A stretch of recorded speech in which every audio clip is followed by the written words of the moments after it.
Bonsoir à toutes et à tous et bienvenue dans cette session d'information. Le ministère d'État, ministère de la fonction publique et de la monétisation de l'administration, Madame Anne-Désirée Ouloto, procédera le mercredi 24 avril 2024 au lancement de la session 2024 des concours administratifs et ceux d'entrée en 2025 à l'École nationale d'administration ENA. Selon une note du ministère en charge de la fonction publique, cette session 2024 sera marquée par l'application stricte des règles de programmation des besoins exprimés par les administrations. C'est un concours qui enregistre d'ordinaire de nombreuses candidatures, à savoir ceux d'accès aux emplois d'adjoints administratifs, de commis du trésor, d'agents d'encadrement des douanes, des constatations des impôts, d'assistants comptables, de maîtres ou de maîtresse d'éducation permanente, de maître ou maîtresse d'éducation, maître ou maîtresse adjoint d'éducation permanente, des maîtres ou de maîtresses d'éducation physique et sportive, des maîtres et maîtresses d'adjoints d'éducation physique et sportive, techniciens supérieurs de la communication, des techniciens supérieurs du commerce et des techniques supérieures du transport, des techniciens supérieurs de l'information option maintenance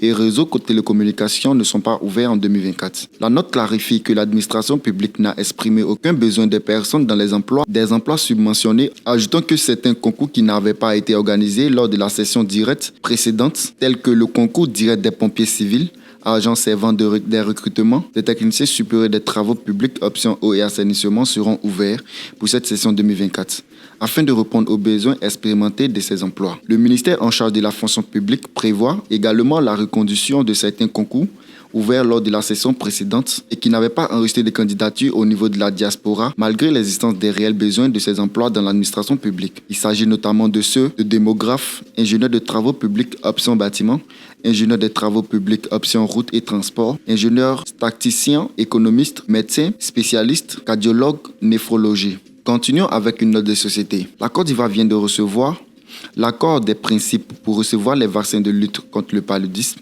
annoncé pour le mois de juillet 2024. Ce vaccin est destiné aux enfants de moins de 5 ans et devrait entrer dans sa phase d'opérationnalisation au mois d'octobre 2024. A fait savoir M. Meya lors d'un point de presse organisé au prélude à la journée mondiale de lutte contre le paludisme, célébrée le 25 avril de chaque année. En Côte d'Ivoire, cette journée mondiale de lutte contre le paludisme sera célébrée le 25 avril à Bouaké, autour du thème « L'équité en matière de santé du genre et des droits humains ». Selon Dr Meya, cette célébration sera à l'occasion d'œuvrer pour l'accès équitable aux moyens de lutte contre le paludisme à chaque personne vivant en Côte d'Ivoire. Il ne faudrait pas qu'une population soit oubliée dans la lutte contre le paludisme. Il faut qu'il y ait la disponibilité des médicaments partout et que les médicaments soient disponibles et à moins coût partout, a souhaité le directeur du programme national de lutte contre le paludisme. En Côte d'Ivoire, le paludisme est encore un problème de santé publique. Il demeure le premier motif de consultation dans le pays. Sur 100 cas qui vont en consultation, 33 personnes y sont pour le paludisme. En 2023, 1485 cas de décès étant liés au paludisme, soit 5 décès pour 100 000 habitants. Terminons cette session d'information avec une information internationale. La semaine après l'enlèvement de plus de 110 000 civils à bord de 3 bus de transport en commun dans le centre du Mali par des présumés djihadistes, des populations du centre du Mali ont décrété un blocus sur plusieurs axes routiers pour demander à l'État malien d'assurer davantage son rôle de garant de la sécurité des biens et des personnes. Les présumés djihadistes ont intercepté les 3 bus entre les localités de Bandiakara et de Bankas dans le centre du Mali. Ils ont contraint les chauffeurs à prendre la direction d'une forêt avec plus de 110 passagers civils à bord. Depuis, plus de nouvelles de ces personnes désormais considérées comme des otages au sein de la population locale. Les esprits s'échauffent.